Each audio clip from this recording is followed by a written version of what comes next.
Ladies and gentlemen, this is the one we've all been waiting for.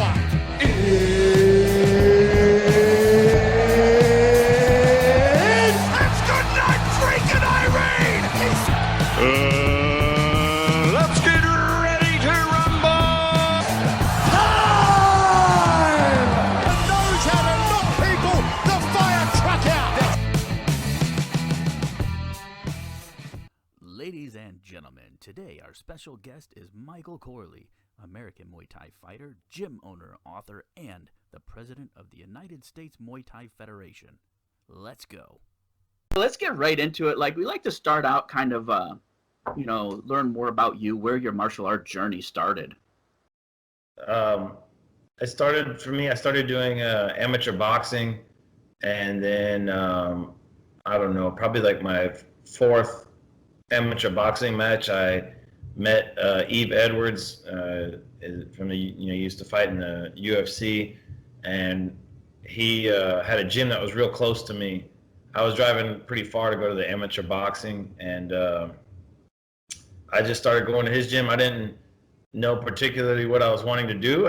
There was boxing, there was MMA, there was everything, and I took a liking to the Muay Thai part of it, all of it, and I knew that there was kickboxing and Muay Thai, but I didn't know the difference at the time. I didn't know hardly anything, and then he told me to go do a sparring night at Saxon Janjira's in Dallas, and from there I was like, kind of got an eye of what Muay Thai really was, and then it just and from there he kind of gave me the blessing to go and see him every now and then, and kind of I just went full on Muay Thai really at that point. But yeah, that's how I got started early on, and then I went. I competed a little bit, and then I got to go to Thailand. I was on the USA team for the IFMA World Championships, and then afterwards they said, "Hey, anybody who's on the team that wants to go to Thailand, we'll discount you." So I went, and I did just a 30-day visit, and then right after that I was like, I got to go full on in this. So I went back home and just kept saving and working to get back to Thailand. So yeah, that's what everybody that goes over, I think that's unfortunately the rest of our lives. Work and save and go back. yeah. Did you have an interest when you were younger, like before you got into boxing? Where did that start? I just watched my dad's friend my dad was a police officer, and one of his friends in the police force was a guy from New York that used to be a professional boxer, Ed Hattrick, and he used to have the fights over at his house, and I always liked watching the fights. I don't know. There was no, where I grew up, there was no boxing gyms. There wasn't anything like that around. And then he just kind of said one day, what do you think about going to check out a boxing gym? I was like, yeah, show me the way. And I went there, and like literally within the first week, I quit basketball and baseball in high school, and I said, I want to do this full on. You get in trouble when you punch people in basketball, right? Yeah. So you went over, you got into Muay Thai. How did you end up on the U.S. team? How does that whole process go? Because a lot of people get into Muay Thai and they think that they have to have smokers, or they have to have, amateur fights and this and that, and they don't really understand what that is. Yeah, where I grew up, there wasn't a lot of opportunity for Muay Thai other than smokers. So I was in Texas, and our commission, the Texas Department of Licensing and Regulation, is really bad, where we're one of the only states that doesn't allow third-party amateur associations to come in. So, for instance, like the USMTA, the IKF, WKA, they're not permitted to come and do like an amateur rule set like fights in Texas. It's either full on or not. So when we were growing up, there wasn't many opportunities at all. So it was a lot of stuff with smokers and anything. I did like Sanshao smokers. I do a Muay Thai smoker. It'd be like some janky MMA striking smoker. Yeah. Then you mix in some amateur boxing. It was rough. And you would drive all over to try and do that. That was the beginning of that. Then there was someone that was doing these talent search type things for the. I guess he was like a Texas representative of the team at the time, and we did like they would do the sparring sessions, and they would send them in. So it was like, I mean, this is why I'm now as the president of USA Muay Thai, I'm trying so hard to like get experience and better experience for youth and adults, because it's like depending on where you live, it's so hard to get experience in Muay Thai in America. Yeah, so, yeah, definitely. having youth events like the Youth Development League and different things is where I'm like targeted now, because if we go like how I do go, then we have no shot. You get pretty far, but you won't make it to the top if you're starting your career off at you're 18 years old, or most people out of college, and you're way behind. Yeah, we were just talking to Savas, and he was telling us at like 6 he started. Yeah. And I mean, that's not even a tie, so that's like how the ties start. But he was like, yeah, I started like 6, got into Muay Thai, and 14 I was in Thailand and fighting at Lumpini at 16. I'm like, oh Jesus. Like that's the Thai story, that you don't see a lot of foreigners get, that type of opportunity or take that type of opportunity. We in America, we got to finish school and do all those other things first. So it's like some other places just they do things different, especially like Thailand. I mean, we have the kids that like you see in the gym, they're 6-7 years old and training all day, and those are the ones that are becoming the champions. And it's different, definitely, obviously, over here. And then we don't let our kids hit each other anymore. So, so you got on the U.S. team. Is that how you got? You said you got to Thailand the first time. Yeah, well, I think the first one was in the World Championships was in Korea, and then right when I got back, so getting that international exposure like kind of showed me that I'm not at that level yet. So I wanted to get at that level. So when I got back home, and I had that opportunity to get like a little discount at the Fairtex Bang Pli camp, I was like, I'm going. So I had a little money saved, worked hard for a little bit too, and then I went over there. Right when I came back, I was addicted, but there was nothing in it. It's like kind of like you go see the best of Muay Thai and you come back home and it's like, man, this sucks. So it's like, then I went like almost a year of not fighting, not anything. And I took like a last minute fight. This is like in the book in Canada. And I took on like at the time one of the better amateurs in North America. I won. So then I came back to the U.S. team again. They were fighting in Bangkok that year, 2009. And while I was there training, the manager at Fairtex Bang Pli was he said that he had like a month left of work and he was not going to be continuing on as a manager. And I was like, who's next? He's like, well, no one. We haven't announced the job yet. I'm like, I'm right here. This is it. Yeah, this is my resume. I'll take the position. And I got the position. So I got right after the World Championships, I went home back to Houston, got all my stuff, sold a bunch of stuff, and came back to Thailand. And then I worked as the manager at Fairtex for about a year and a half. And then through that, I got to compete a lot and kind of experience everything. How old were you when you went over there and ended up being the manager over there? I think I was, let's see, that was 2000. Hold on, let me do some math. It's 2021. That was 2000. It was like December of 2009 to like April or May of 2011. So let's see. I guess I was 26, 25, Oh, okay. 26. Yeah. Not super young or anything. I was just saying, if they put like an 18-year-old in charge of the place, I'm like, damn. I had graduated college and I got a degree in sport management, but it had nothing to do with running a camp in Thailand. I don't think there's any experience you can have that'll help you with that. So, so was the person you were replacing at Fairtex, was he also a foreigner? Yeah, he was. He had dual citizenship as Thai and American, I believe. Okay. Yeah. And when you went into that, did you know any Thai or like how? No, just like Muay Thai, just yeah. but I had my I had like two assistants that spoke good English, but sometimes like it would be sometimes I tell the trainer something and they weren't having it, and then I would just or they act like they didn't understand, and I'd be like, okay, I'd have to go get the. Yeah. So I had I thought because like I liked Muay Thai on the level like I went to the fights a lot with their a lot of their kids. I went to the stadium a lot. That they would take a liking to me, but they didn't like. Yeah. They didn't. They did, but like whenever I had to like hand out something from the boss, like saying, "Hey, we need to do this, we do that," I was the bad guy, so sometimes they were not happy with that. Yeah, I mean, I don't know how many times I've heard it. Is everyone says, "Well, you're never going to be a Thai," so no matter what we do, we're never going to be Thai. And so, what was your duties doing that? Running like the gym? Mostly like the liaison for the foreigners, and I would do the booking. When I came in there, all their stuff was kind of messed up, like their websites.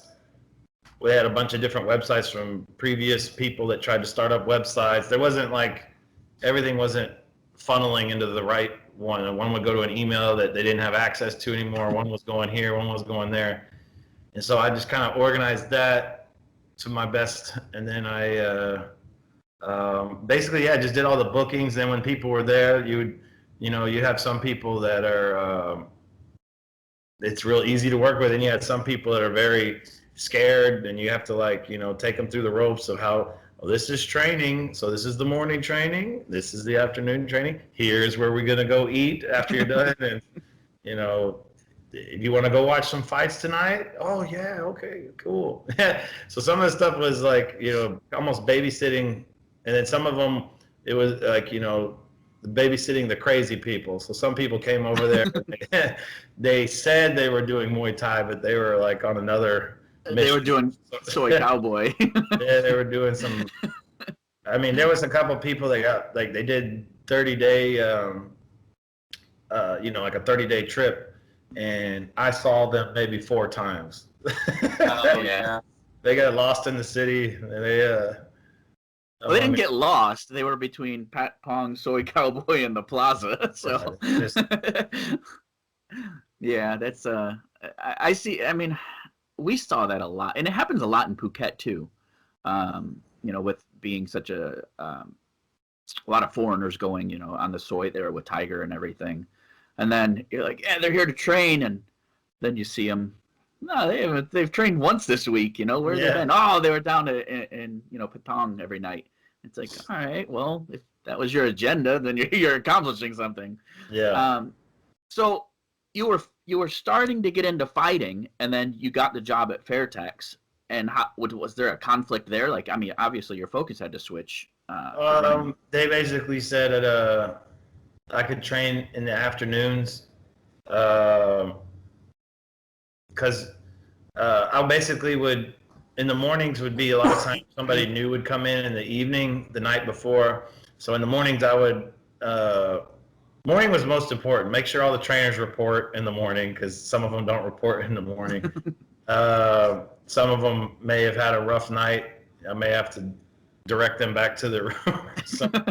And then, when the new students would come, some of them back home, they had an idea of, what goes on. Some of them, to my surprise, some people came, it was their first time doing Muay Thai. So oh, wow. They had no clue what was going on. They had no clue how to wrap their hands. They had no idea how the training format worked. So that would be important in the morning, that I was always, with that, I'd be pretty occupied with that a lot.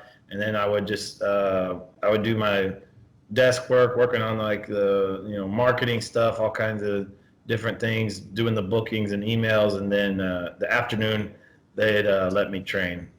Gotcha. And then while you're just training in the afternoons, you still going to start pursuing fights and things like that? Oh, yeah. I started doing some fights.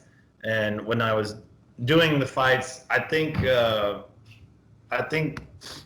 Phillip, Mr. Wong, the big boss of Fairtex, I think he thought I was just kind of doing them for fun. But I had this thing that I wanted to see how far I could go and fight the tough fights, fight this. And I think right after my third or fourth fight, when I fought in Lumpini, he was like. He was just like, no. he's like the Thai you fought, he doesn't even fight in the stadiums anymore, and you outweighed him. I'm like, well, he's got a lot of experience, and he's just like, blah. I met him. He seemed really nice. He is nice. He's nice, but when you talk about fighting, he's serious about. Oh yeah. No, see him in training when he's on. He yells but it's good. I like all that stuff. It's just in the I think it's either all in or nothing. And then if you don't make it, why do you keep going after it? I think is what he's like. You don't have it, so why do you keep fighting? They have in Pattaya with the Fairtex there. They have his little. He has like a line judge from. Like a tennis courts. Yeah, and a megaphone, and he's just yelling at everybody when training's going on. That's awesome. It is pretty cool. It's like very hands-on, but like you see that at a lot of like camps that have their fighters like at Pet and D and things like that. It's like that main guy is fully invested. I mean, financially, that's his product. So they're like all over those guys. So you got to fight at Lumpini, which is again. The old Lumpini. Yeah, it was really cool. That was. You were at the oldest stadium. Yes. Oh wow. Yeah, that was a dream come true. I could have just stopped fighting right then and there after. Yeah. So obviously the old stadium's not around. I've only been to the new one. Like describe going into a historic place like that to fight. Not even just to go watch the fights. Yeah, so when the U.S. team came in 2009, before the tournament start, we all were meeting up together and training, and then one night we all went to Lumpini. I had gone in 2008, the year before, when I saw Sanchai fight at the old stadium, and it was really eye-opening and crazy, and just the sounds of the roaring of the crowd, the gamblers, and then it was like literally a metal roof, like a tin roof, and the rafters, people were packed in, so tight, and I don't know, it's like an energy unmatched. I've never seen anything like that, and when I went over the ropes into the ring, I was just like, I don't know, I was like, felt something. I was like, oh my God, I'm here. And it was. I mean, I fought on so I used to have two shows on Saturday: a Saturday afternoon show and a Saturday evening show. The afternoon show maybe had 200 people in there. It wasn't. It was like, and the Saturday night show would be the busier one. So like the Saturday afternoon would be like for the younger fighters and the up and comers, and maybe throw in a foreigner or two every now and then. Yeah. And so. That was my experience. Even though there was like 200 people there, I was still like pumped just to be in there and do I've seen all these videos, of all these like heroes, fighting in that same arena and in that same ring. It's pretty awesome. Yeah. Kurt and I, my first like stadium in Thailand was Raja, and man, like it's the same thing. I tell everybody, I'm like, you can't even understand the energy of the gamblers and the roar of the crowd, and there's not typically like they're not rooting for one fighter or the other. Like there's just any good strike, and they're just going nuts, and it's like wild. And yes, that's just, I mean, to get to fight there has got to be totally different. Yeah. So after that, so where are you going like career wise? Mr. Wong tells me you don't have it, so hey, what do you do after that? He kind of got that out after that fight, and because he had helped arrange that fight, because at the time he was still a promoter at Lumpini. He doesn't promote anymore at that, and after that he didn't really assist with any fights, which I don't blame him. It's fine, but I just started kind of doing my own thing. getting fight. I was just trying to get as much experience as I could. So the person that was doing my job in Patia, Ted, he at the time he'd helped me get some fights, and then just started networking and meeting people in Thailand from the different fights, and just tried to accumulate some experience. I got to fight in some cool things. I got to fight on TV a couple of times in like 2 8-man tournaments, like a WMC Super 8, and then the coolest one was the Toyota Cup, the Toyota Muay Thai Marathon. So that was a big one. That was actually when you said you guys had Kevin Ross on recently. Mm-hmm. When I was working at Fairtex, we'd always watch fights on TV, and I was in the Fairtex lobby, and when I saw Kevin Ross fight in the Toyota Cup, I'm like, man, look at that, it's freaking American Kevin Ross. At the time, he's probably the number one, I'd say, just pound for pound in America, and the biggest name. And then he was fighting in the Toyota Cup, and I was like, man, I got to get to the Toyota Cup. I got to. Yeah. And Sava said the same thing. Sava said like that tournament was like really cool. Yeah, he did that. It's unique. You get in there and they get like 8 guys in the ring. They draw from a hat who you're going to fight, and just all goes down right there. Some gladiator stuff. Yeah. So, Michael, one of the things I kind of wanted to ask you, going throughout your book, it's kind of like a reoccurring theme, like not having the proper like training, or you know what I'm saying, like injuries and whatnot. Yeah, injuries, and then like trainers swapping out, and then you having to kind of like seek out trainers just so that you could fight at some of these bigger tournaments. And I thought that was really interesting, because that was kind of the same thing that I experienced. But whereas you fought, I was like, man, I don't have the confidence to do this, because it's like there's not enough structure. So I kind of want to pick your brain a little bit, like, how did you develop that confidence, even though you knew that your preparation wasn't, like as good as it could have been? Yeah, so I just love fighting. I wanted to fight. I wanted to compete, and I always knew that if I was in shape, I would be. That's good, but I think. I don't know. The confidence is just something I'd have, but I'd like to say with what you said is something about camps, is that where I was, they had taken basically Cal, Fairtex, Yotsenkai, who's the other one? Nora Paul, a bunch. They took all of the big fighters, Detwat Jong. All the big name fighters from Fairtex Bank Plea, they took them to Patia, and so they just basically relied on its history that for people to come there. Well, people don't care about history anymore. They don't care about the legends. So we didn't have any fighters there, and it seemed like it kind of took the lifeblood out of a lot of the trainers, where they're not in the big action anymore. So why am I going to train this this guy from Texas? But anyway, it was just, I think when you go to Thailand, you got to find a camp that has active people in the stadiums, because then I think it creates a better gym energy. There's the other trainers. There's going to be a big boss overlooking, because these are big money fights. You're going to see good training when there's active stadium fighters in there. Ours was kind of not at that point, so I just tried to get the best out of it I could, and then eventually in the book I go to another gym, and I was like, whoa, this is the training. This is what I need to be doing every day. And imagine me fighting people doing this twice a day, and while I'm over here arguing with trainers and just running on a treadmill and shadow boxing ain't gonna get it.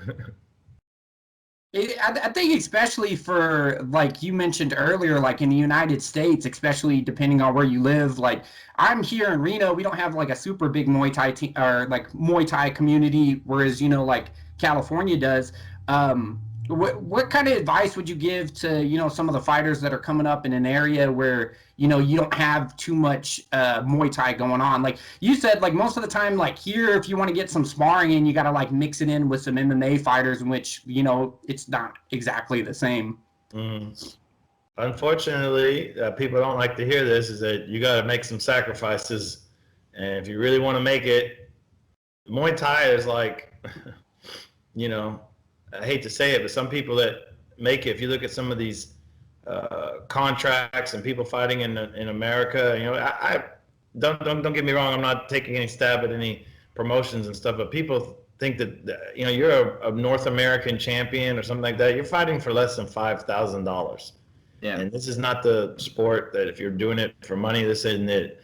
So let's get that first out of the way. There's no money in this unless you're upper echelon stadium fighter in Thailand. So in order for you to make anything of it, get the experience, you're going to have to sacrifice. You're going to have to adjust. You're going to have to move.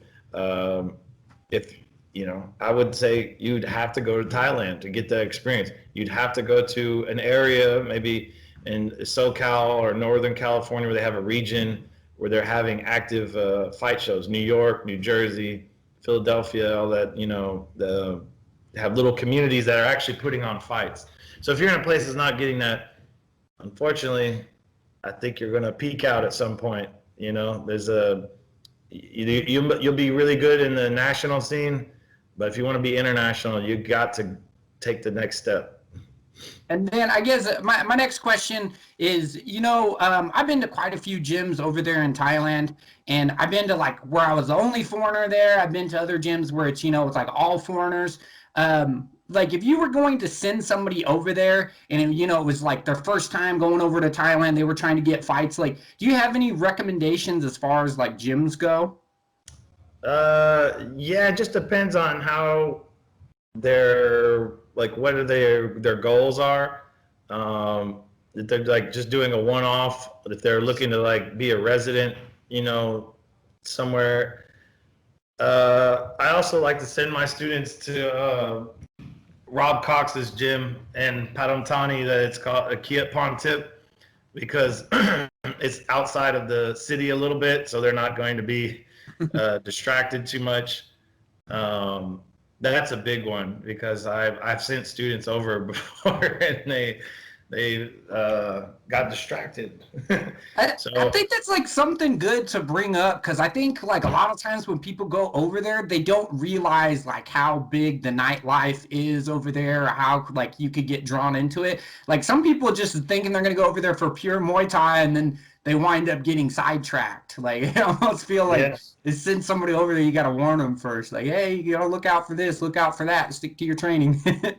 You'll always be it's very friendly over there. Somebody might have you come over to the the food stand, and they open up a Leo beer and say, hey, come on. I'm like, hey. Then all of a sudden 1, 2, 3, 4, 5, and then miss training tomorrow morning.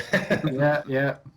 It's easy. No, I think it's big. I'd sent I try to send my fighters somewhere away. I had a guy that helped me do my he helped me book a lot of fights when I lived in Thailand, and he opened up a gym in northern Thailand, in Chiang Mai, and I try to keep everybody away from the distractions, build their experience, get some fights that's another thing, is a lot of people want to jump right into the big stuff in Thailand. They don't want to go because they want to be on social media with a cool poster and all that stuff. What they need to do is go and fight in some festival fights. They need to go and get as much experience as they can, not just try and go right into the big stuff. It ends up not working out really well. So that's where I would recommend that. I would recommend anything in the city that's got. It also depends on what their goal is with clinch. If they want to learn the clinching and knee fighting, I would send them to FA group. If they want to learn this and that, I send them to another Yeah. So the main thing is sending them to a place that has active competitors. Like I said, that I think that's and not just active at the local tourist stadiums. I'm talking about in the Bangkok stadiums because the training is on a different level. When there's money, big money at stake, you'll see everyone's attitude change in the training. I mean, even with that, like, yeah, the attitude changes, and you'll see it when like the big boss comes in and everybody straightens up. But Yeah. that's a huge difference. And I mean, you both own gyms, so you kind of see how we train here.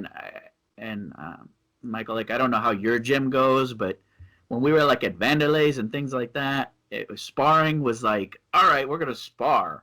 It's fight time. It was ridiculous. Yeah. Like, and then you go over to Thailand and it's like, oh, we're gonna spar, and it's almost like working hard but playing tag, training safely. And that's the thing that people don't really get is, well, you're training, like when you're going to these gyms like you're talking about, with the $1 million baht fighters, the guy that has to fight next week, that you're getting good work, but you're also training safe. And in the States, we kind of throw that out a lot. It's like, I gotta win. I'm gonna win sparring. Yeah. And you'd be surprised how many people I tell them to go hit the bag. Like when we're doing like sparring, like go. Yeah. Yeah, we don't. I try to keep a pretty good culture with that in my gym. There are times, but you got to pay your dues to get to that day where you do like we do like a harder sparring, or I call it like a fight practice, where we only do it like once a week, or maybe sometimes once every 2 weeks of more of a harder style. Yeah, but that, someone told me, I don't know it makes kind of sense, but they were saying that when the Dutch were coming up and trying to compete with the Thais and stuff, they said they did a lot of these hard conditioning, the drills where they're kicking and, eating a lot of the stuff, is to condition their body because of the experience. They don't have the experience as the Thais and hardening the body through all the fighting as a youth. So if they're constantly drilling hard like that on the body, where they do like the drills, they're kicking each other's legs, the body, and kicking on the arms, that's going to harden their body up, which does make sense to try and keep up, keep a level playing field. Because if you have a guy that's fought 100 times, doesn't matter his record, he's been kicked and punched, and his body has been broke down and regrouped, and it's hard. You ever clinch with some of these guys, you're just like, oh man, this is like, yeah. You kick them and you landed the kick, but it still hurts. Yeah, right, exactly. Kurt and I were just talking about that because did you happen to watch the fights this weekend? Yeah. And everybody's talking about the calf kick. Yeah. and then you see the whole Muay Thai community on social media like, that doesn't fucking work. Like, it's just the way they stand. Like, if you just angle the foot out just a tiny bit, I feel like that calf kick wouldn't land so much in MMA. But everybody kind of just stands like in a boxing stance, I feel. But yeah, because you don't really see that calf kick too much in Muay Thai. You know what I mean? Like, not unless somebody's like checking and they come around it, but I've seen it every now and then, but it's not like when someone blocks a low kick like that, it hurts. So yeah, exactly. Yeah, it looks like they're kicking with their foot a lot of times too. It's like, man, just if somebody would check that, I feel like they'd break their foot. Yeah. I don't think you want to hear something. I'll tell you. I think a lot of the MMA guys, they spar with only MMA guys, and they're doing sparring with takedowns. They're doing a lot of different things. But a lot of guys with their striking these days, they're doing more pad work than they are actual drilling. Where in class you do experience the looks of different people. You got a tall guy in class, you got a small guy in class, you got a fast guy in class. You got all these different people in the class giving you all these different looks. And a lot of the professional, MMA fighters, they don't want to take class no more, or they say they don't have time to take class. Or the other thing is the ego. I'm a professional UFC fighter. I don't need to be in a class with these, moms and yeah. This is the thing I think would definitely help with, not just calf kicks, but low kicks in general. You see a lot of people get ripped up with low kicks as well. I just don't think they're getting the looks with strikers. You know, people that's all they do is striking. You got to get those looks. You got to get the reps from different eyes, not the same two people you spar with every day, not just doing pad work. So that's I know that's went off but that's my philosophy on why. It makes sense. It makes 100% sense. Yeah, I mean, and we saw that like when we were at Vandelais, to fight, amateur or professional, you had to be in classes, like to be on the fight team. Even the professional fighters, they all did classes with us. Whereas you do see that though, at like other gyms, it's like once they reach that. It's kind of like in jiu-jitsu. Once you reach your purple belt, we don't do the warm-up anymore, you know, and then it just escalates from there. So it's like, yeah, what you're saying, you know, if you have an elite level MMA fighter, he's going to skip Muay Thai practice and hit pads with his trainer or, you know, something I got a couple that come to my gym and I tell they want to do pads all the time. I tell them to take class. They're going to get more out of it from that. Then we'll once I see that they do class, then I'll hold pads for them because then I know that their mind is right. They're open to learn rather than just coming to hit pads. Because the days of holding pads a couple times a week for somebody, that's not going to get you better, man. No, I remember I was in a gym, a small gym in Pattaya. I was like, because I'll just wander around and find gyms. I was talking to the owner, and he was telling me about a fighter that came from, I think he said he came from America, that was MMA fighter that wanted to learn Muay Thai. And so they came in, and they had him set up. They had a room and everything, and he comes in to train, and the trainer's like, okay, go jump rope. He's like, nah, I don't jump rope. And he's like, what? And he goes, well, we have a treadmill. Go run on the treadmill for 15 minutes. And the guy's like, I'm not running before class or before training. And the trainer was like, what do you do? Like, and then you're not listening to me. He's like, this isn't going to work. You know, he's like, and then, the guy comes all the way there. But still, like, you get that ego. And we have that thing now that, like, MMA is the ultimate blend. But I feel like MMA takes, like, the smallest portion of each.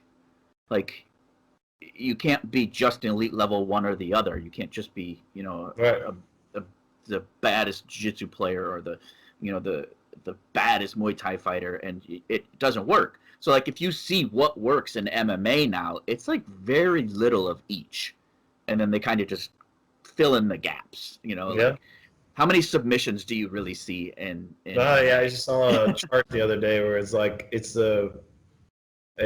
rear naked choke, armbar, guillotine, all the stuff that you first learn, and it's the fundamentals. So it's important to learn those fundamentals.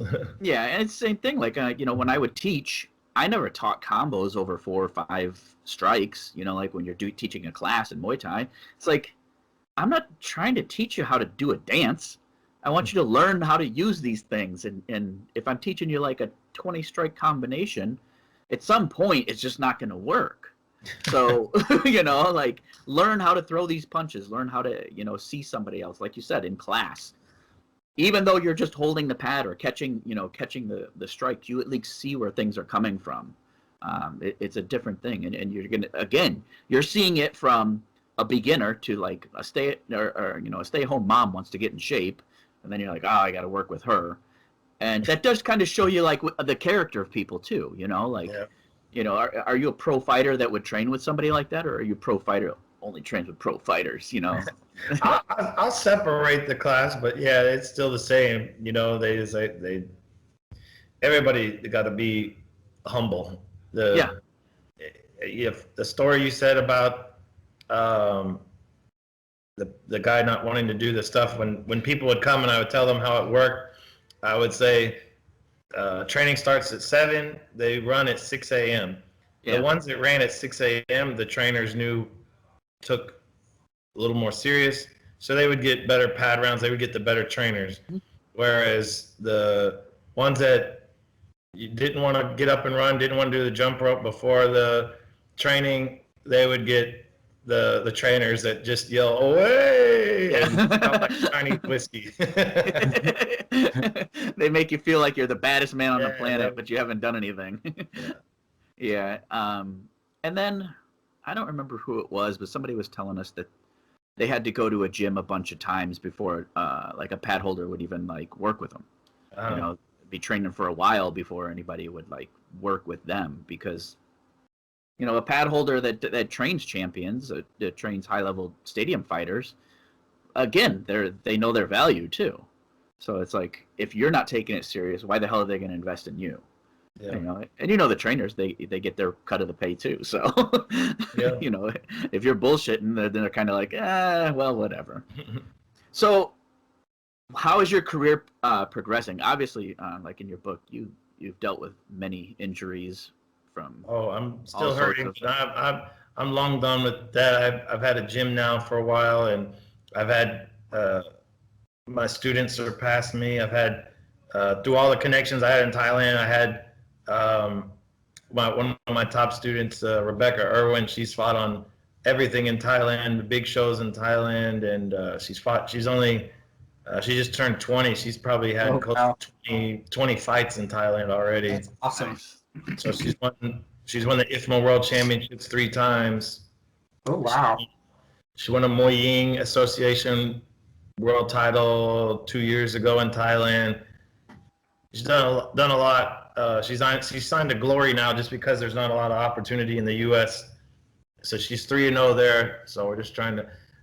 There's been like a pause, obviously, with the COVID. So we don't know what we've been training. She used to do jiu-jitsu when she was a kid. So unfortunately, I'm not saying unfortunately. I'll say now we're doing a little more of the MMA training. And then I have a lot of students have won throughout North America in open class amateurs. I have a couple other pros. Jacob Rodriguez, he fought in Glory. He's just won the triumphant Muay Thai cruiserweight title. So my stuff is like putting like that competitive stuff that I had as a fighter. I put it into my athletes, and I'm a little hard because I want them to do better than me. And if I see that they're not doing what I did or more, then I know they're not going to make it, because I fought for some big things, but I didn't make it. So if they're not doing what I did or more, then there's no way they're going to make it. So if that makes sense. So you got to fight at Lumpini, but what about some of the smaller shows like up north in Isan and things like that? Like how would you describe those? Like the atmosphere and going into something like that? I think I don't know what is that, the fight at Jungsanon's Village, like is in my book. That is like the craziest. Like it's just wild. It was like it's like a shack covering over a ring, and there was maybe a few seats for some older people, but the rest was just, they got those nets where they just rope off the area with the nets, the green nets, and then they have like they got the food stands and got the alcohol right there, just everybody yelling, and it was just that was wild. That was in Chayapum. I don't think I mean, I've been to festival fights, all that stuff, but that one right there was kind of just like a thrown together ring, like right there in the middle of nowhere kind of thing, and it was pretty cool. When I worked at Fairtex, here's a crazy one. When I worked at Fairtex, the trainers sometimes would take fights just to get extra money, and they didn't even train. They literally just held pads, and sometimes they just show up and fight. And one time they're like, a fight tonight. I was like, where? They're like, Jala K. I'm like, Jala, the crocodile. I'm like, yeah. I was like, the crocodile farm? So like when, like at the crocodile farm, they used to have like outside the entrance where all the big parking lot was, they used to put a ring out there, and it would kind of be like a festival style fight. And we go there and I don't see the ring in there, and I'm like, what the heck? So like we go inside it's a zoo basically, but there's like this crocodile farm thing in there where they got like a rink, like a skating rink almost, like with the arena circled around it. And there's, they do the show with those guys with the red outfits doing the stuff with the crocodiles. And I am not lying. They put a ring in the crocodile pit. I have a photo. I'll have to share it to you guys. And so they had like the trainers, the crocodile trainers, kind of have the crocodiles over to the side, And there was like referees, the judges were on like a stool up to the ring, like on an elevated stool. I was like, what if someone fell out of the ring? But it was Hey, don't move the crocodiles with yeah, this. that was one of the craziest things. And they're like, sometimes the trainers, they would let me help corner because I wanted to do it as an experience, just to like. And they're like, boss, come corner. I'm like, oh, I don't know. Yeah. Is it the one where I'm gonna get eaten? I don't want to go there. Yeah, I tell that story sometimes and people don't believe it, but I have a photo of it. It was pretty crazy. The stuff I've seen there, I believe it.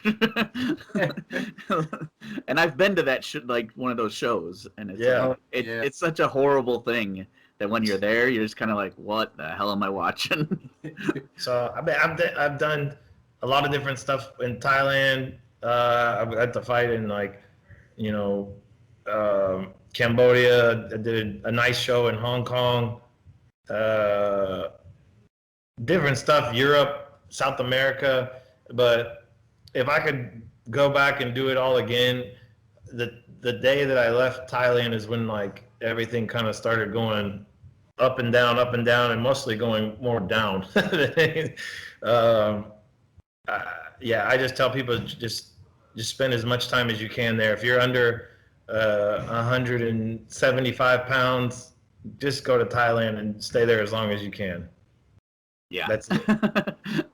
So when was it an injury that brought you back?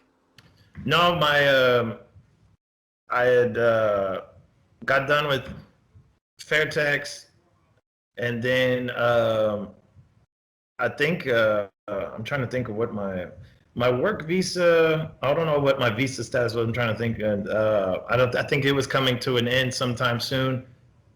And after the Toyota Cup, that whole thing with the trainers, I really didn't have any of the trainers that wanted to help me with that.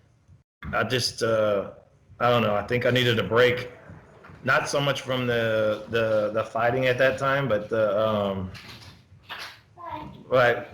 sorry. I think one of the things I was just kind of burned out a little bit of the whole living in the camp and dealing with the drama and dealing with all of the, it's just so many things like, a trainer's wife works at the factory. She did this, and because they had the Fairtex factory right next door to the gym, so there was a ton of employees there, and there was, just imagine the drama of everyone living on site. So a lot of the trainers lived on site, their families lived on site, and kind of policing that and keeping everything cool while dealing with the occasional crazy foreigner that'd come over there and throw beer bottles up in the air, or stumble into the room and break a window, or I was just kind of burned out, I guess, at that time. I needed to go back home, but if I could do it all again, I probably shouldn't have gone home. So what happens, I mean, obviously not too much detail because it's in your book, but the track, once you go home, I know that every time I leave Thailand, it sucks. Like, you're leaving something, and I don't know.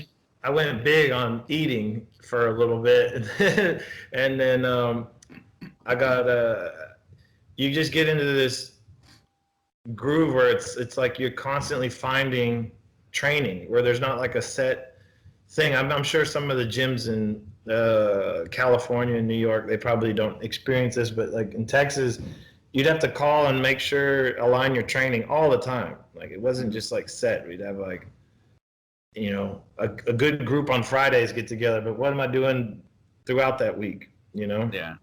I'm teaching someone how to hold pads, and that's just not going to get it.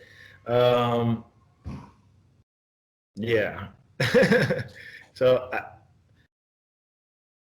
eventually I got, a good group to get together a couple times a week, but that's just not going to get it. And then the consistent pad holding, didn't have that.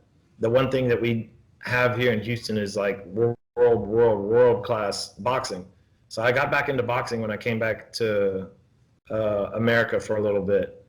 I did 3 pro boxing fights, and I felt like the culture in the boxing gym was similar to what I was getting in Thailand at a high level gym, you know? So they got like guys fighting for WBC boxing championships in the gym, guys fighting for WBA championships, people going and doing the runs together. It's kind of like Thailand, you know, but in boxing, and it was a good culture, and you know, it's kind of like Thailand again. There was probably there was tons of guys that beat me up in there, just like the Thai camps, the real Thai camps. You got little kids that'll throw you on your butt and clinch, and they'll beat you up in sparring. Yeah. It's so yeah, I got into boxing for a little bit, and then I started training one of my good friends in MMA. But there was, I don't know how long it was. This is a year or so. I finally got the bug again. When I was training him in Muay Thai, he was fighting a guy that I knew the fight was going to be all standing. So we just basically trained like Muay Thai. We did Muay Thai in the morning, Muay Thai in the evening for the whole camp, and he won. It was good, but it reawakened my Muay Thai. I was like, man, I got to get back to Muay Thai. So then after that, I got a fight opportunity to fight in a 4-man tournament in Hong Kong. So I jumped on that. It was pretty cool. Is that the one where you were with Cyrus? No, that's before. That was in Suriname in South America. Yeah. Yeah, we had Cyrus on a while back before he fought Dave again. Oh yeah, I was the corner in Cyrus for that. He's here in Houston. Yeah. Yeah. He's quiet, but man, if you go deep into his record, he's beaten a lot of big names. Mm-hmm. He doesn't talk about it. He's got a lot of accolades that I always tell him, like, man, you need to put up a website just telling everyone what you've done, man. It's crazy. Well, we had him on, and you're talking to him, and he's just telling the story, same type of thing, and you're like, what? Why don't more people know all this? You know? Yeah. But he's very interesting, and so you get through your boxing, and so you're reignited with Muay Thai, and where do you go? I went basically at that time I was only able to go about 10 days before a fight into Thailand, so I'd go there and just kind of tune up, get the weight cut, feel good, smash some pads a few days. I did all right in the Hong Kong tournament. Then I went back home, and I took some stupid fights. I opened a gym. So I'd been a year away from fighting in that Hong Kong tournament. I had opened a gym, and then there was an opportunity for a King's tournament. They were going to tie it in with Thai fight over 2 days. 2 dates, and a lot of people knew me, and I knew a lot of people in Thailand, so they were reaching out to me about getting an American. So this is in the book. And I reached out to a bunch of gym owners and not gym owners, the coaches I know in America. I'm like, hey, this is an opportunity to fight in Thailand, King's tournament, Antoine Pinto's in the tournament, Sayok, all these people, and all these people are like, well, how much is it? What is this? What is that? I'm like, what the hell's wrong with you? Somebody is offering to pay for you to go to Thailand, fight in this type of event. Who cares? Go and fight. And I probably went through 3 different names of top guys, and I said anything less than that is not going to be worthy of it. They would be going over there to get sacrificed if I got anyone below this. And so I just said, you know what? I'll do it. And that was that's in my book, A Couple Mistakes. That's a whole chapter on being a gym owner and trying to take fights at a high level is just the dumbest thing you can do. I know some gym owners that do it and they make it work. Very few, but a lot of them, they're getting stuff, fights that they know they're going to win, fights they're going to get. You go and fight real people like Antoine Pinto after a year off of fighting, and being a gym owner holding pads, you're going to get beat up. Yeah, that's a heck of a break to just try and jump back into top level. Yeah. So, I had a couple, I did Antoine Pinto, then I fought Marco Piqué in a rematch after that. And I was just like, what am I doing? Why? I'm a gym owner. I've got all these guys. I got 6 people currently fighting. They were fighting when I fought Marco, there was, I think, 4 or 5 of our guys from the gym with my partner. He helped me train them too, of course. But still, your mind is on a lot of things. You got all these guys fighting, and I just totally, I'm like, I got to fight too. Oh shit. Yeah. And then that was that. After that, I was like, there's no way I need to be fighting anymore. And then, as you see in the book, I think it's like 3 years later, I got to do one more. I had to have hernia surgery. I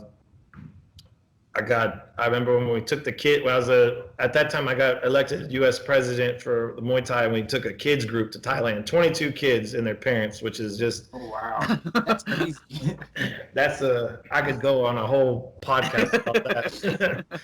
And then at there, I saw these photos of me there with the team. I was like, man, I look like some blob, man. I look like no fighter. I look like I didn't want to be the Muay Thai president with,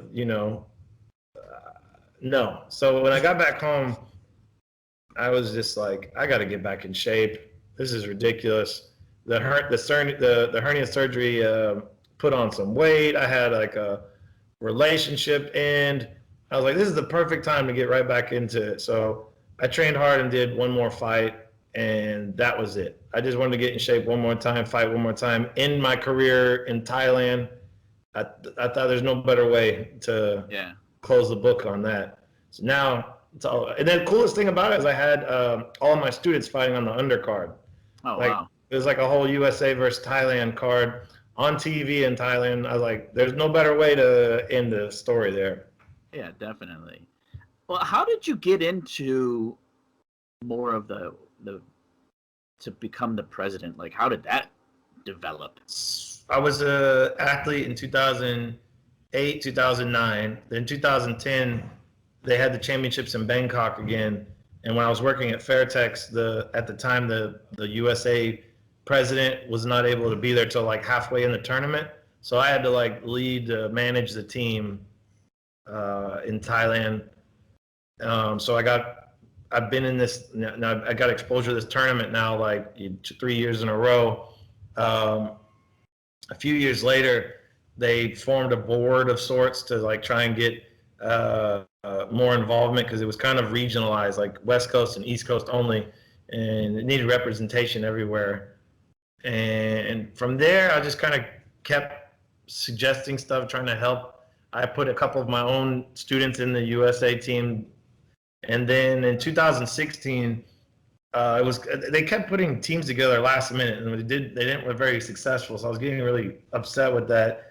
And I was a coach in 2016 of the USA team in Sweden, and then in the Pan Ams in Peru. And at that point, I just kind of saw that things needed a big overhaul.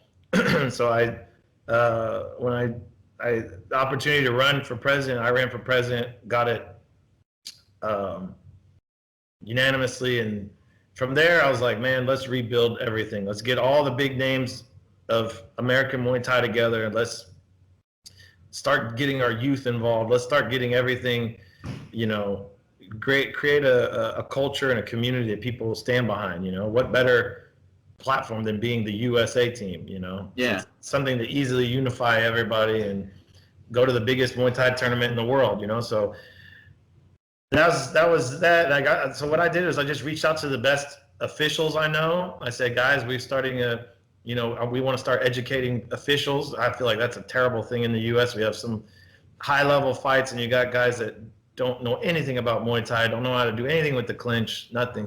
So we started having officials. I brought in the best guys I know that are in the U.S.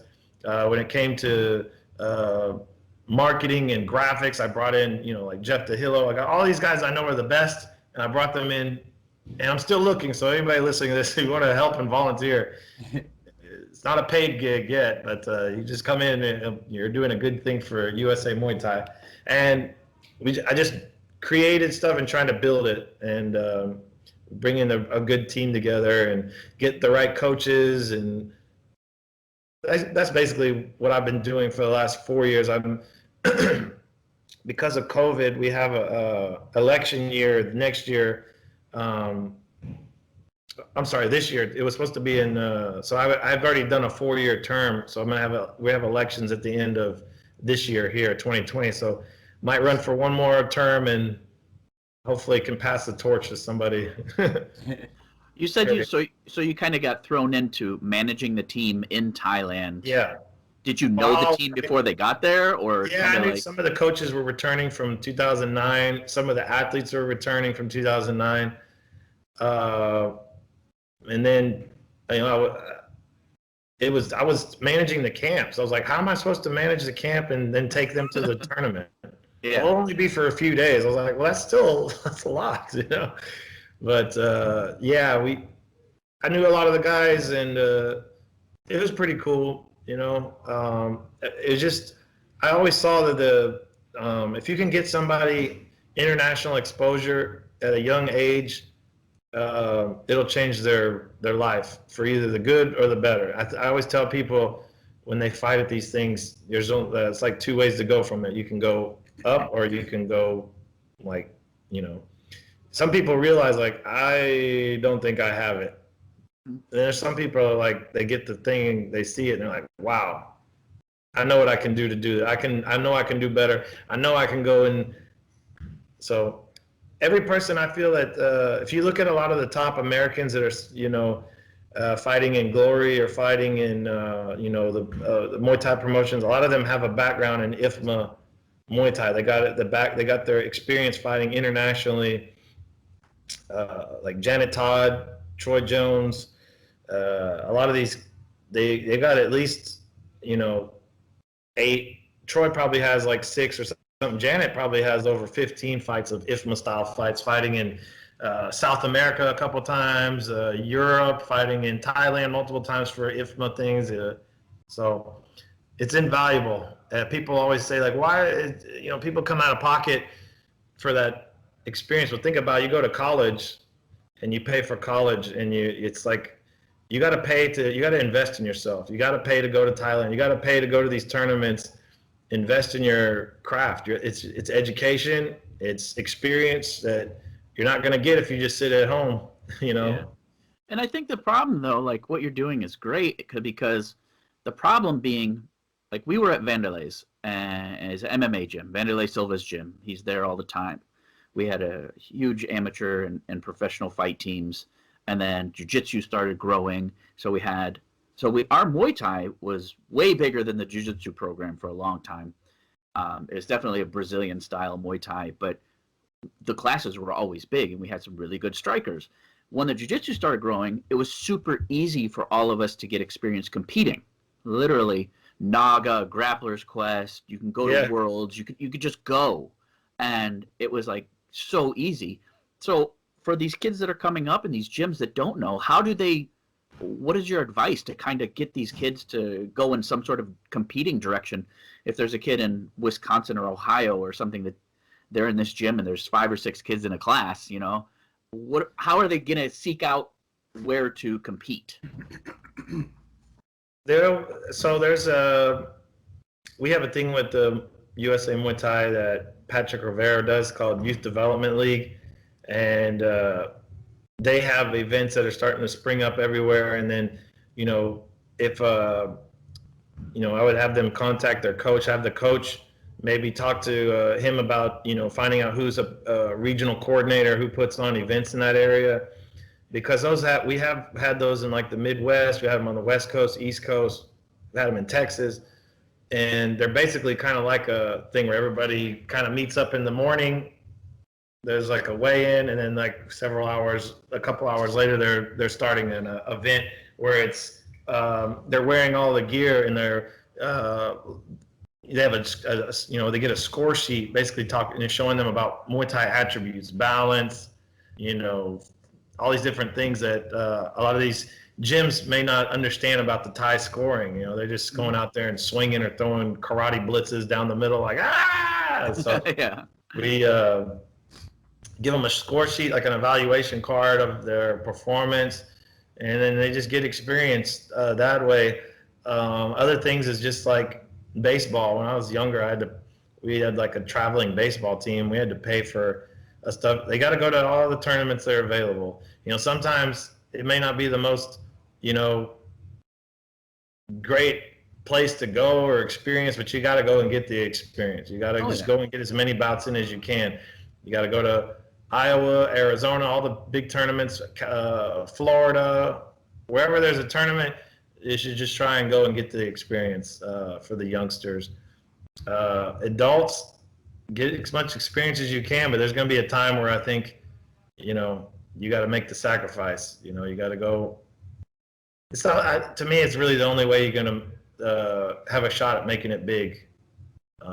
Is to go and get that experience in Thailand or Yeah. So I guess another thing I was like, as far as like IFMA, right? Like if you wanted to be on the U.S. team, like what would be the roadmap or the path for an athlete to actually get on the U.S. team? The experience, just getting as much experience as you can, going to the tournaments and cleaning up at the tournaments. If you're a professional, obviously just being active and being successful. We have a selection committee. People say, well, why don't you do this? Why don't you do that? Well, it's difficult. Every state has a different athletic commission with different rules of Muay Thai. Some places are busy. Some places have nothing. So we just get all of the best coaches, all the best people in media, all these things, and they are weighing everything. So we have we actually have to release a new one because basically, how are you going to pick a team for 2021 this year? This year. I've got all these years mixed up because of the COVID, basically wiped out a year of competition. So a lot of people haven't been active. So we have like a new thing that we're going to be releasing with a selection committee that weighs in experience, and basically we're going to put a top 5 of each division, and those top 5 will get points based upon their activity. So basically you got to be active and getting experience and obviously winning. And most of these, it's regionalized, so most people know where they are, so I know who they are. I think you just got to go and get experience. If you're going out there and you win 2 national tournaments in America, you're probably on the short list of being on the team.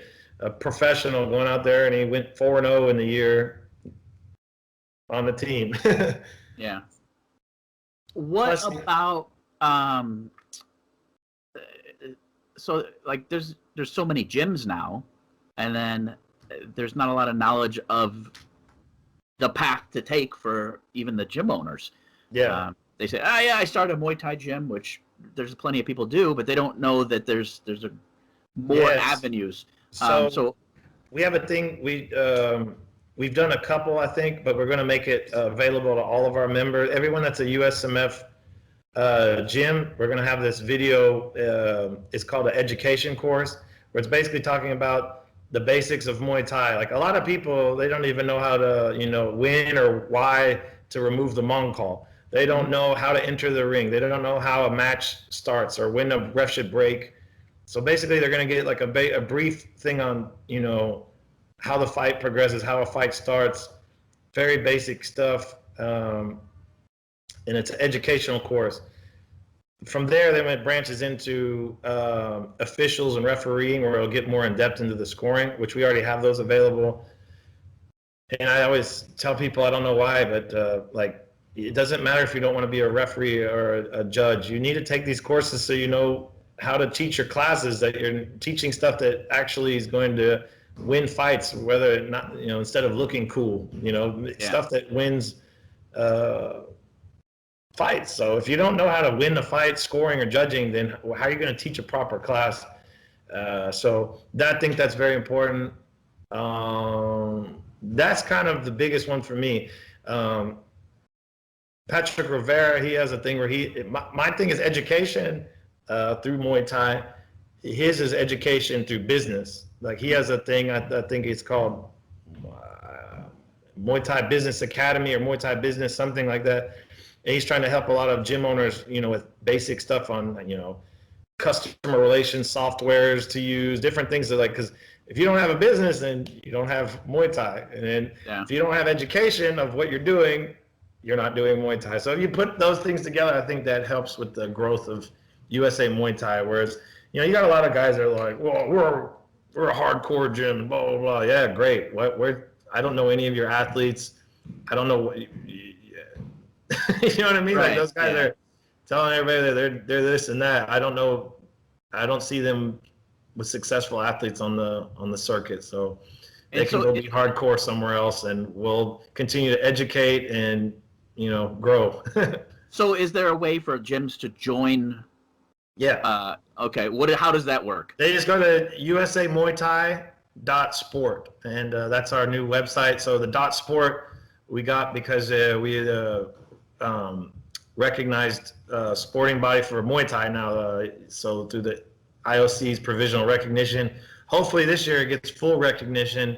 They say it might be known at the Olympic Games this summer. So if we get full recognition, that'd be really great. Yeah, you can join on there. There's education opportunities on there. Your gym registration helps support the USA teams, and those aren't cheap. The uniforms and all this stuff. And like I said, people are always like, why do people have to pay? Why do we have to do this? It's like, well, in a sport where world champions are making $5,000, $10,000, it's not a lot of money in the sport. But we're working on it. We're getting some more sponsors and getting some more opportunities and everything. And the other thing is we have the World Games coming every 4 years. It's like the next biggest thing to the Olympics. So the World Games is coming to Birmingham, Alabama, of all places. And it was supposed to be this year, but they moved it 1 year. So it'll still be 2021. And we're going to have a big USA team World Games qualifier at the beginning of 2021. So our best are going to be taking on, some of the heavy hitters from France, Thailand, Belarus, Russia. They're all going to be here in Birmingham, Alabama. So Where else would you have it? yeah. So that's Cool. That right there, we can't have a selection committee for. We just got to have a fight. We got to have a way of just getting everybody in there and giving them enough notice. If you give somebody a year notice about this tournament, I should think that the funds could be found to get to that. Yeah. No, it's good. Kurt, you got anything else that you want to? Yeah, kind of just the regular questions I like to ask a lot of the guys that are coaches or that have fought before. One of my first questions is just like, how do you, in yourself or in your students, like, how do you manage like the anxiety, the fear before somebody competes? I manage that through the training where we put them through some tough situations where I tell them that thing that, you've made it through this camp, so you're ready for this fight. If you went through this and I didn't pull you from the fight, that means you got my, blessing that you're good for the fight. And if I say you're good for the fight, you're good for the fight. So that I hope can put some of their fear out. I think a lot of it is just in how you do the training. Like I put them in, if they're guys that are in their up and coming days, I'll put them with more of our experienced guys where they're going to have to learn how to lose in practice, which is, you should lose in practice a lot. If you're not, you're at the wrong place. But, we got to put them in tough situations. And I think that eliminates the fear, we have a lot of really good people at our gym. So if they're up and comers going with them, I think it'll build their confidence, especially if they're telling them too, the experienced athletes as well. Mm-hmm. That makes sense. Yeah. Let me see. The other thing, like, what loss or setback do you think you learned the most from? Oh.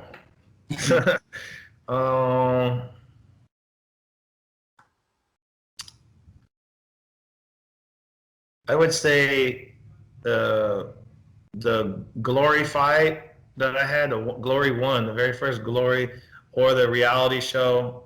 Those both are like heavy things because it was such a big thing when I was on the Challenger Muay Thai, which is like the Contender Season 2, basically.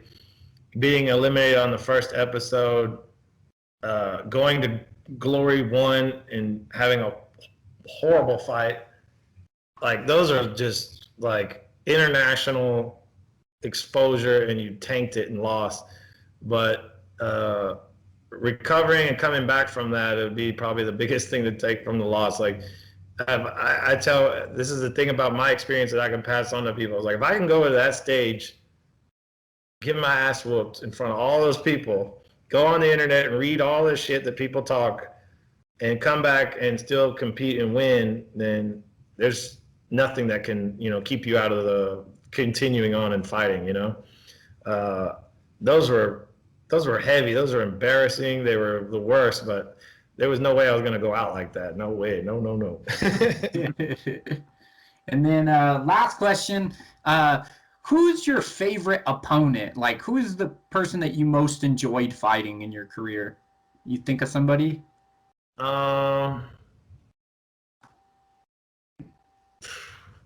There's a couple, I would guess, with like different, even though I like fought earlier in the night, when I fought Matsua, I knew his clinch game was like next level. Like he beat John Wayne Parr with just his clinch. He beat a lot of big names, and he's got just super strong. And I'd already got a tough fight earlier in the night that I won, but I was hurt, and I went in there and I was like, I wonder how he feels in the clinch. And I literally, I don't even felt like I got a hold of him, and I was already on my butt. I got thrown already. I was like, man, this guy's clinch is like Jedi stuff, man. I didn't even touch him, and he threw me on the ground. And so, like, with clinching, I would say him. I always liked I fought him twice. I like Marco PK style because it's like a blend of Dutch kickboxing and Muay Thai, and I just like how he stands and he walks his opponents down and just stays strong through there. I don't know. I got to fight a lot of really good guys, but I'd say my favorite, yeah, I would say that Marco probably. Yeah, I like his style. Like when I came, when my student Becca fought on the Badahari and Rico Verhoeven fight in Amsterdam, we stopped by his gym and got to get some training with him because we're friends, and he got to pass on some stuff to my fighter there, the girl fighter that I brought there. So it was a cool experience. How you just in Muay Thai you keep friendships throughout everything. You fight each other. You can That's really cool. Go back and learn from. So go visit his gym. So it was cool. I'll hand it over to you, Kelly. All right, so we don't want to keep you too much longer. I ask some stupid questions that I ask everybody that have nothing to do with anything. Yeah. So first one that's super important is, do you believe in aliens? Yeah, I think there's definitely some other life forms out there for sure. Okay. So when you were in camp, like in your book, you have a bunch of like weight cutting, like disasters almost. Like there's a bunch of times in the book where you're like, I went to the scale, I'm over. It's like, damn. Yeah. I competed a lot of jiu-jitsu, and that was like that was the thing. I was like, I'm gonna beat myself if I don't make weight. Mm-hmm. So during that, like, when you're going through that stuff, what is your cheat food that's like, when I'm done with this, I need to eat? Like, is there something that stands out for you when you're in like fight mode that you're like craving? Well, when I lived in Thailand, after every fight, we would go get like pizza or hamburgers because I was basically eating Thai food at the camp all the meals. So like once the fight was over, I'd go binge on pizza or hamburgers or any kind of Western food. What was that post weigh-in drink that you drink? What was that? Pocari Sweat or Pocari Sweet. I don't know how you say it, but yeah, it's a Japanese like Gatorade. It's like a lemon lime. It's like a blue bottle. It's good. I drink obviously a bunch of water, then I would drink a couple of those, and yeah, those are good. I wish I could find them here in the U.S. There's lots of things over there that it's like you miss once you're not there. Yeah. And so you have your own gym that you're running. What is the playlist in the gym typically? Like what kind of music is going on? If it's me, it's a lot of hip hop. I've been doing like MF Doom since he passed away recently. I've been doing like a tribute to MF Doom for the last few weeks. I've been Jedi Mind Tricks, Wu-Tang Clan. I got like a lot of the stuff that's like off branches, Jedi Mind Tricks, like Army of the Pharaohs. Yep. Vinny Paz, all that like yeah, Mob Deep. Different. Mostly hip hop. I have different like phases where I hit some. Maybe I'll put some Texas. We don't call it hip hop. It's just like Texas rap, like Houston rap. And then I'll put in some. So like sometimes I like listen to harder stuff when it's like me in the gym by myself with like a fighter. But if it's generally in the class, it's usually some hip hop. Yeah. Gotcha. All right. So I mean, other than that, I mean, you have an amazing story that you're coming out with in your book. When does the book release? The title, where we can grab that? It is Stories of an American Knack Muay. I had to change it because I said the story of American Knack Muay. I was like, these are just pulled stories. There's not like, because you know what I mean? Like the story would mean like that's the story. These are like, these are all just like, because I have a problem. I think that some like haters will come on there and say, well, what about this? You didn't put that in there. I'm like, well, these are just stories I put in there. Like just thinking about it, I probably should have talked about going to the crocodile fights, you know. But it's just like stories from me, and it's supposed to come out February 2nd on Amazon. It'll be a digital, like the Kindle version, and then like you get the hard copy version. It's just stories. It's just want people to know that you can you can go and do all this, experience all this in Muay Thai, and it'll help you with stuff outside of your Muay Thai. It'll help you in your personal life. You don't have to be a world champion. You know, everybody strives to be some. You know, obviously you want to strive to be a champion, but the reality is not everybody's going to be a champion. So this is what one of those books.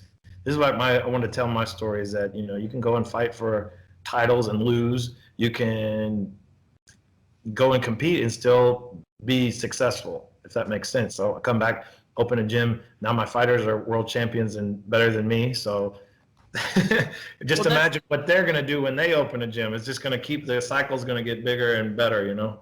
Yeah. Well, and that's the thing is like I said, we read the book and it's very interesting of the stories. It's not, I became champion of this. It's the weight cuts, it's the training, it's how the trainers treat. There's so much more to it that a lot of times that if you were just, this is how I became Lumpini champion, that gets missed in that. And so like that was what was cool about reading your book is like each one of the fights, each one of those little progresses, that is a whole nother story, and that's pretty cool. I enjoyed that. Thank you. And so we have to get that. What about the gym? Where's the gym? Gym Heritage Muay Thai in Houston, Texas. We have primarily Muay Thai classes, but we also have MMA. And when I had MMA start recently, I was like, I'm real particular about it, you know? So I was like, a friend came by, and it was almost like, I have some of these things happen in my life. I'm like, all of a sudden my friend brings in through the door Jose Pele Landy from, back in the old shoot box days and all that stuff. And he's like, yeah, he just moved down here to Houston. He moved his family down here. He's looking to, train. Oh, like, what? I was like, this is like the ultimate stand-up guy that defeated all these, jiu-jitsu guys. And, I was like, hey, right here, you put your style with the Muay Thai here. And yeah, definitely. So, yeah, he started coming here. So it's like we have that. So we got Pele in the MMA, and we have myself with the Muay Thai, and there's so much experience in the gym. We have people that have moved here from other places, like the Lion Fight North American champion Whitney McGrath. She's got a lot of experience in Australia, New Zealand, Thailand. We have a lot of just people here that are going to give up-and-comers an experience, males and females. So it's a great place if you're looking to get started in your Muay Thai journey for sure.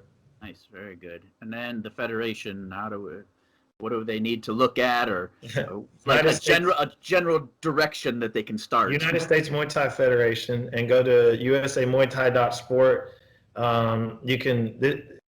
I think it's the best place to get education as far as rules, and you can. There's a pathway. There's everything that we do. There's a path. So if you want to be an official, there's a path to being an official. There's a path where we've actually taken people to the World Championships to get educated, by the best at a World Championship. We have,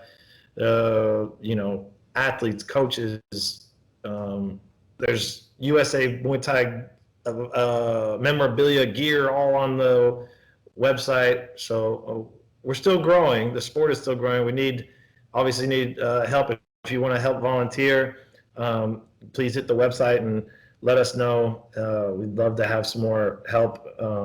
Whatever your strong point is, come on in. Awesome. Anything else you need to shout out or promote or anything like that? What else you got? Seem to be hustling, so. Yeah, I hope that after this COVID thing, I just hope that some of these U.S. promotions, the tournaments in the USA, I hope everybody can get back on their feet in 2021, because it's been a rough year for a lot of athletes. It's going to come up soon on a year and a half of some people not competing, and that can a lot of people's careers might be done with from this. So I hope that it can get back on its feet soon and give these people an opportunity to compete. And when this stuff, when we don't have something to look forward to, a lot of people get down, So I hope that definitely. some of these, I'm putting all political differences aside. I just want all because all the organizations don't get along with everybody, but let's just all try to help each other get these shows back up and running, support anything Muay Thai, and that's what I got to say. Just support everybody. Let's get it back up. Let's build back up, and hopefully some more fights in 2021. Definitely. I agree. All right, Michael, we'll let you go. Thank you so much for joining us, man. We truly appreciate it. It's been Thank you, great. guys. Definitely Thank you. check out the book. The book was good. So Thank you. February 2nd. February 2nd. We'll make sure we have links on everything when we put the episode out too. So I'll hit you up off the show, and we'll set everything up. All right. All right. All right, Thank you, Mike. guys. Thank you so much, man. Bye. I'll talk to you later. Thank you once again for listening to the #1 combat sports podcast, the Fight Chase Muay Thai and MMA podcast. You can follow us on Fight Chase on all the social media, YouTube, Instagram, Facebook, all that good stuff. And also, don't forget you can support us at any time going to the anchor.fm/fightchase, hit the support icon, and you can support us for as little as 99 cents a month. We truly appreciate it. Thank you for listening. And Kurt, don't say boom. Boom.